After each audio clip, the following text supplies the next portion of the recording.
So here's what we will need: a gallon of milk. What I'm getting is 2%, but you can get whatever you want. The more fat you have, the tastier it's gonna be for the end product. A cup, a thermometer. We're gonna use that to measure the temperatures. This is really important. Basically, the yogurt recipe is make or break based on temperature, so this is super important. And in order to make Greek yogurt, we're gonna need some Greek yogurt. Yes, we will. The reason for that is here. Greek yogurt has bacteria cultures, and you can see here the names of the cultures. So if you get a different brand, you can make sure that they have these cultures of bacteria. So we're gonna start by putting a cup of this yogurt into our cup, and we're gonna let it in room temperature, because when we eventually mix it with the milk, we want this guy to be in room temperature. We don't want any changes of temperature here. So when we mix it, we don't want to put like cold yogurt inside the milk.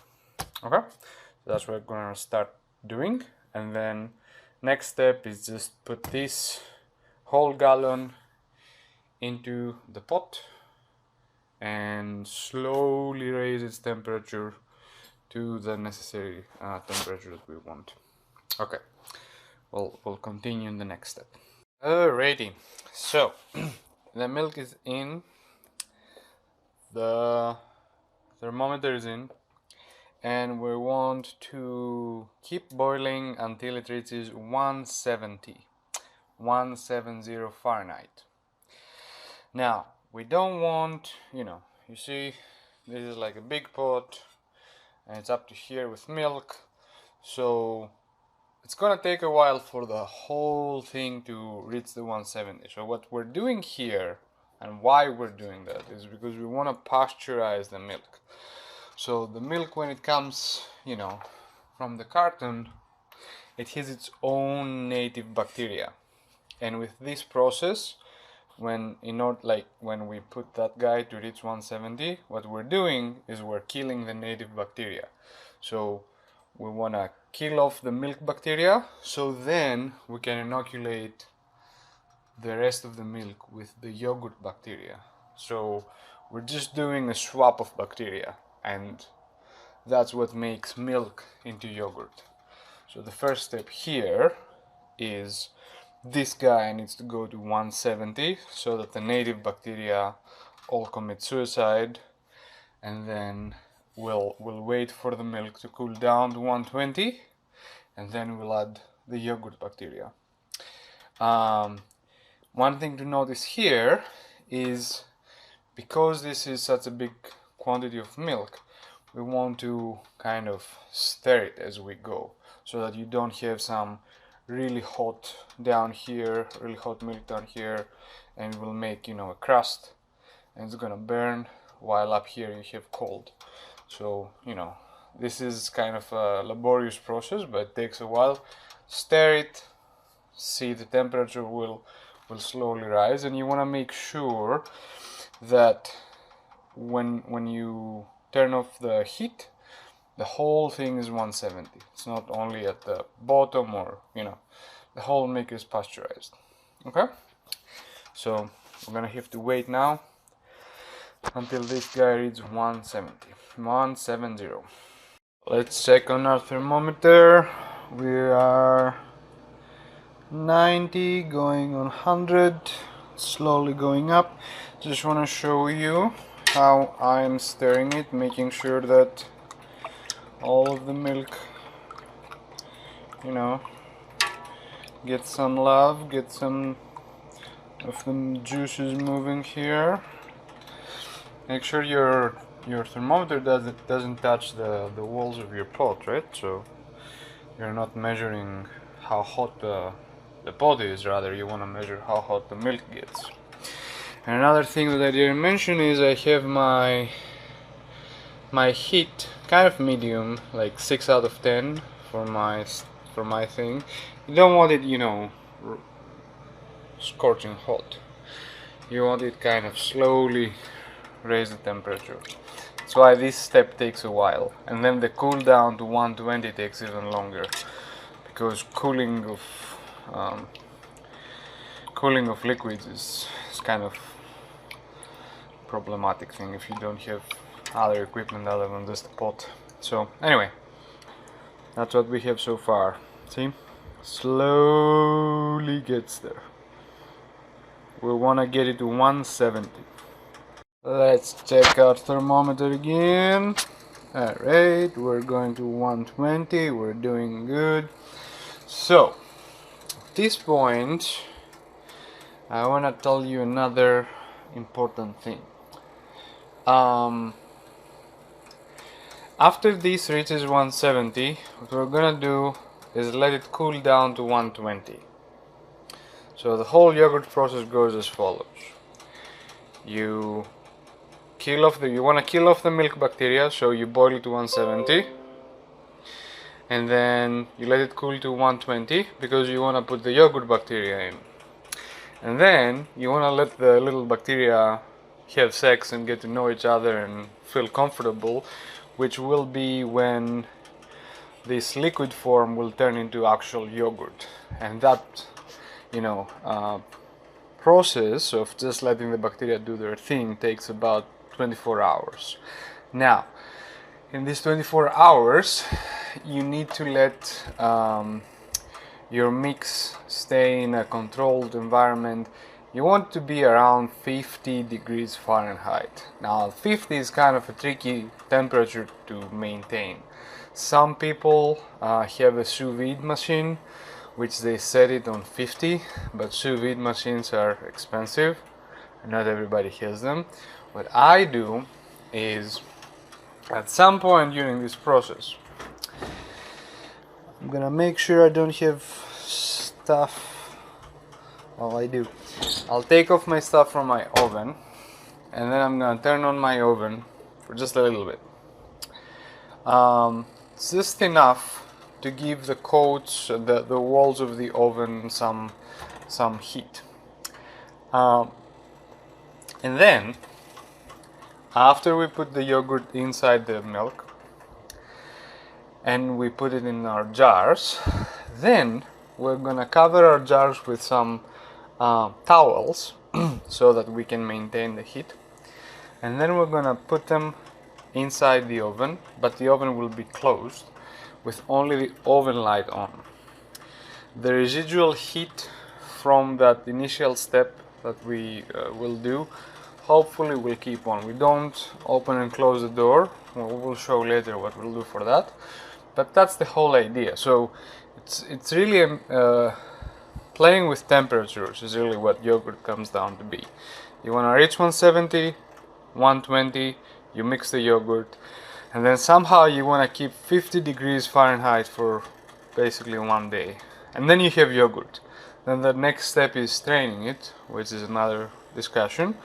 But the tricky part, where you can actually lose, and mess things up, is either you boil this too much, you go above 170, which you completely annihilate all of the protein structures that you need for your yogurt bacteria to eat. So basically, if we let that go to a rolling boil, and this goes to 200 or something, then we'll completely annihilate all of the proteins inside the milk. So our yogurt bacteria will starve. They won't have anything to eat. So that's one tricky step. Then the second tricky step is mixing the yogurt bacteria inside here in a temperature that is not 120. If you're below 120 or if you're above 120, again, you can mess things up. And then the third step is, if you don't keep these little guys, keep eating your milk, in a very cold environment. If it is a very cold environment, then the little bacteria will go back into hiding. They won't be able to multiply. If it's too hot, they might die. You might pasteurize it again. So it's really a dance around temperature. So temperature is the key to making Greek yogurt. This guy needs to go to 170, and then he needs to go to 120. He or she, I don't know what gender my milk is. Let's say she, till she goes to 170. Again, you see here how I can feel that it's forming some crust at the bottom. So what I'm gonna do now is just reduce this guy a little bit to 5 out of 10. I really don't want this guy to burn at the bottom, because that's gonna give a burned taste, which we don't like. Alright, see, 140, we're getting there. Alright, things are moving here. We're 160. We need to do one thing. So remember I told you this yogurt needs to be in room temperature, right? So this guy has been out for like 20 minutes now, but we can do one better. So what we can do is we can get a cup. It's a Christmas cup, and we can get some of the milk that is boiling. I can't say that I'm great doing things with one hand, but and we can put it in a bigger bowl. Alright,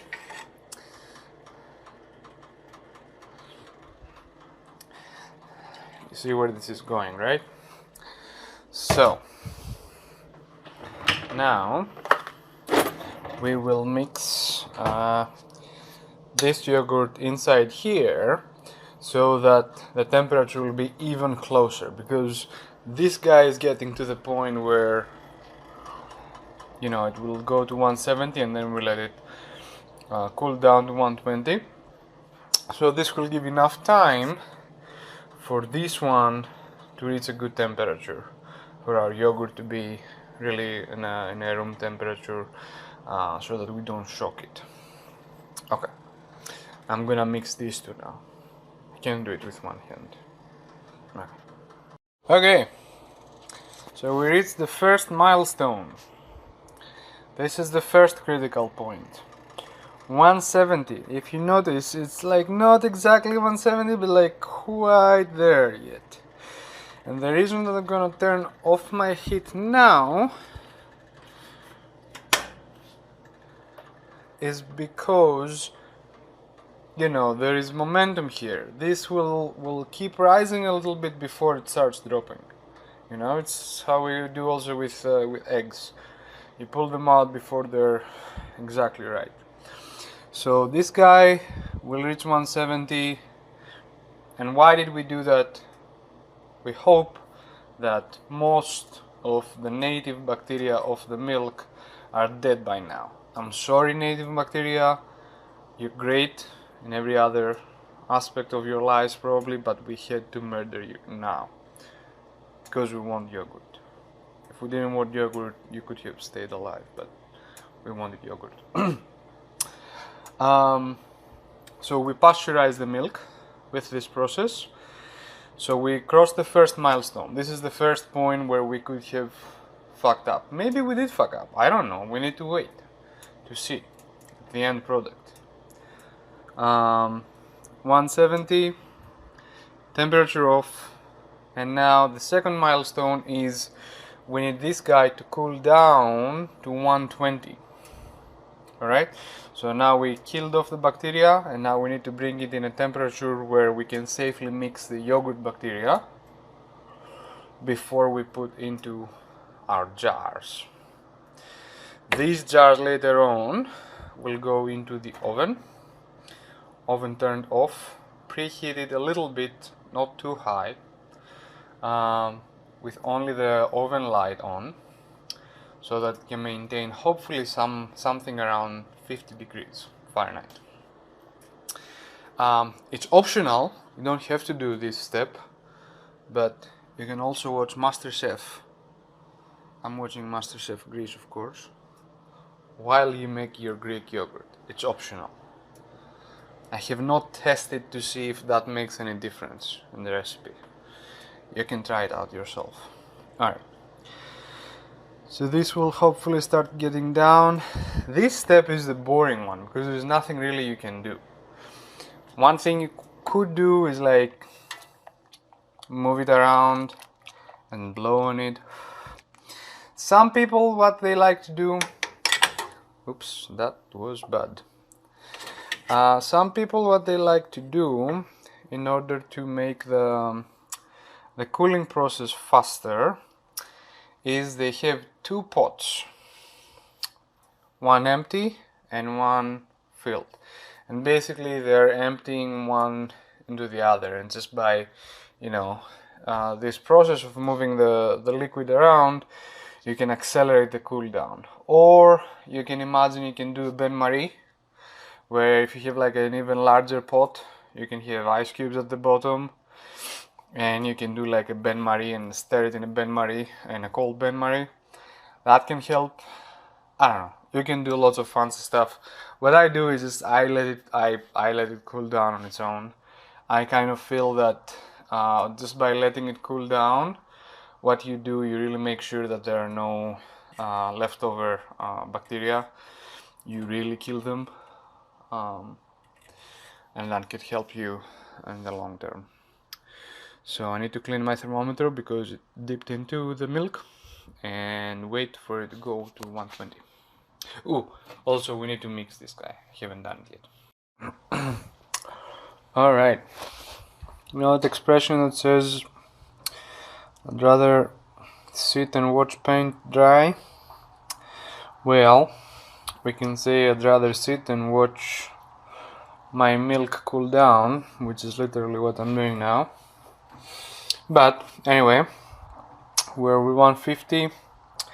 We want to mix this guy,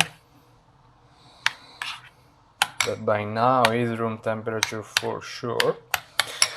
We want to mix it in at 120, and as promised, what I did here is I'm preheating my oven. Now, when I put my jars in my oven, the oven is not gonna be at 350. I'm gonna turn it off. What I'm doing is just making sure that the oven has some heat that hopefully will carry on through until tomorrow night, where we will start the the straining process. Alrighty, so this is 140.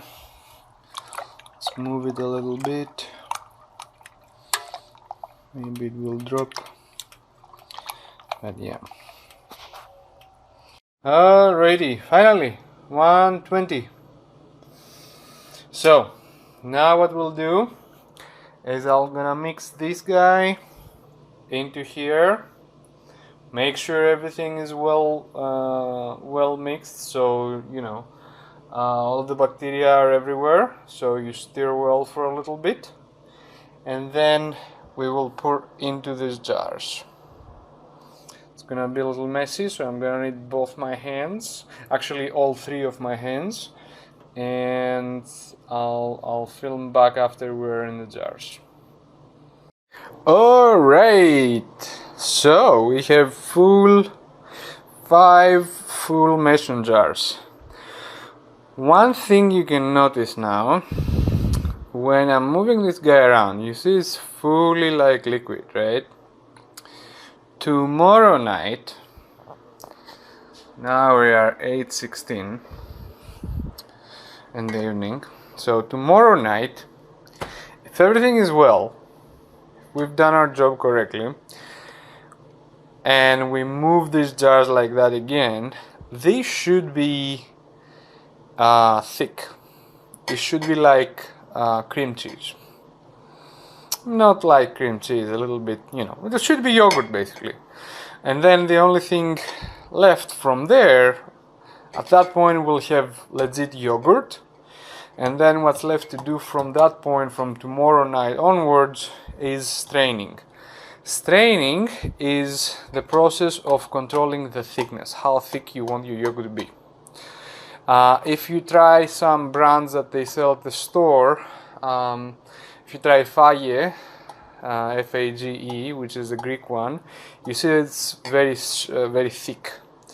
Some other brands, they're a little bit cheaper, they're more loose, so it's like a cream.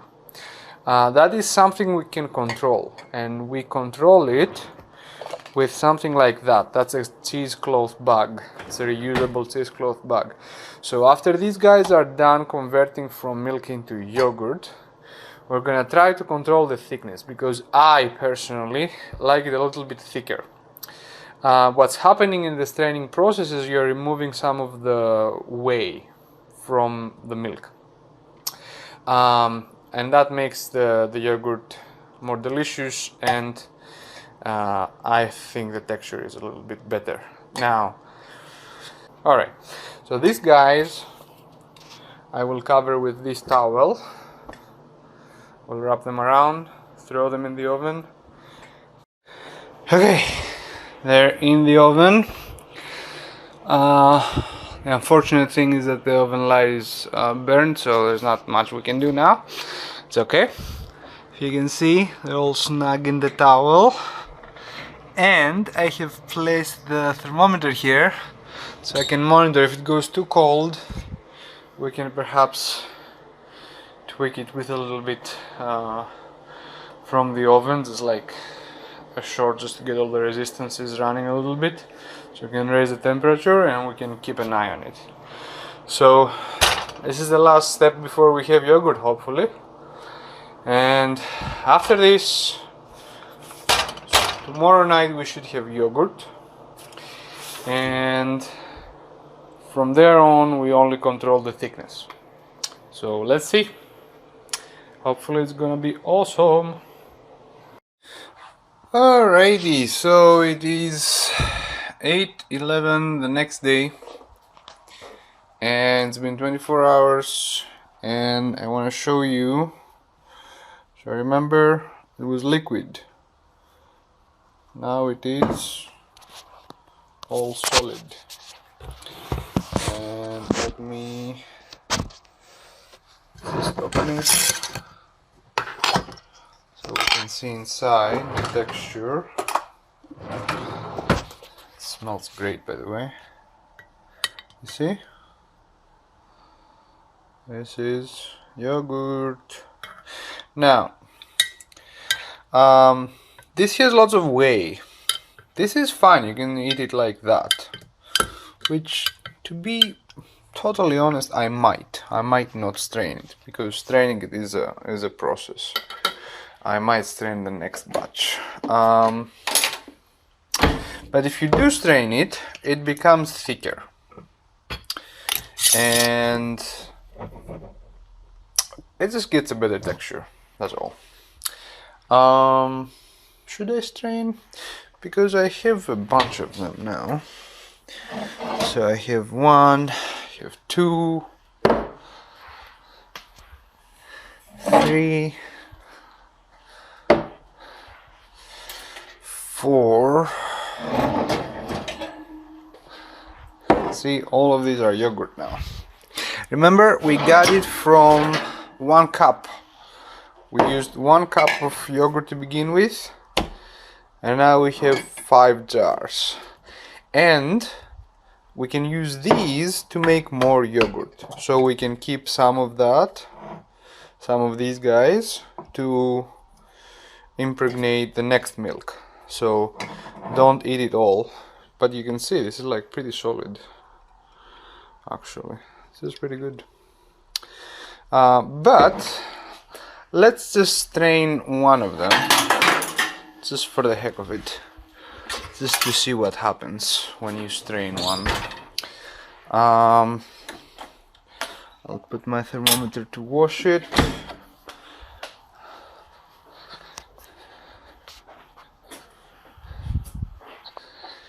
And really what you need is a bag like that.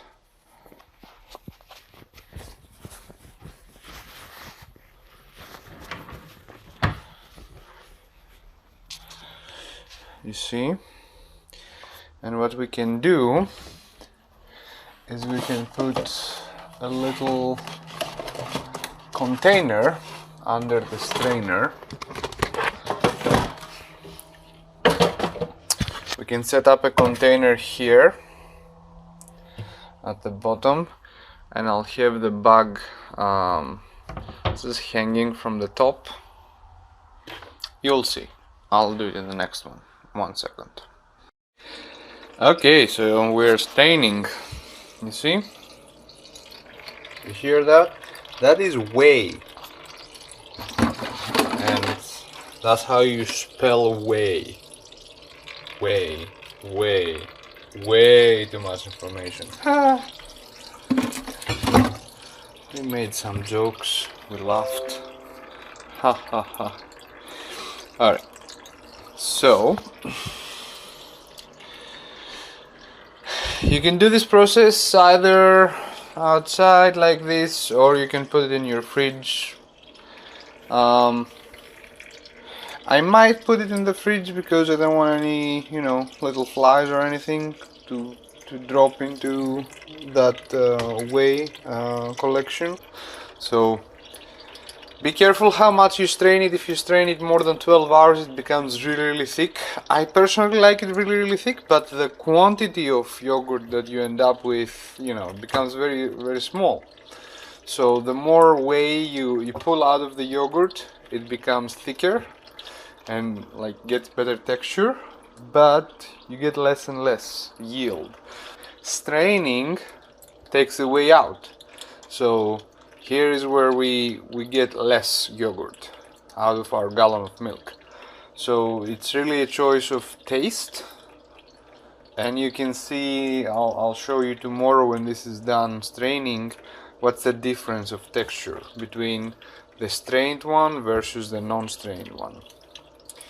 And this is really a preference. So I kept 3 out of 5 in the fridge so I can eat them just like that, and I'll strain the 2 of them so we can see what we can do with the whey. You see how much we have here, and there is more that will be overnight, so it's gonna be interesting. Alright, so this is the morning after, and this guy has spent the night in the refrigerator, just chilling, losing its water. So let's see what it looks like. Check this out. This is way thicker. I'll put it in a yogurt container. I'll put it in a yogurt container so you can see. So this, with 10 hours of straining, you see it has a completely different texture. This is really like cream cheese now. But from 1.8 liters of yogurt, we now only have 4 cups or 3 cups. There's this container here, so you have much less yogurt, right? Let's see, we had 2 jars which were 1.8 liters. Now we have 648 grams. So much less yogurt, but this has a much better texture. So it's up to you. You can make both and find which kind of texture you like. So basically, you see, 2 of these made 1 of that. And what we got here as a side product is whey. If we collect a lot of these, we can make some ricotta cheese. Hopefully we'll be able to see how to do that. Don't think this is enough to make anything, so perhaps I'll collect some more and then we'll make some ricotta. Okay. Hope you liked it. Hope you make it and it's successful and you have fun.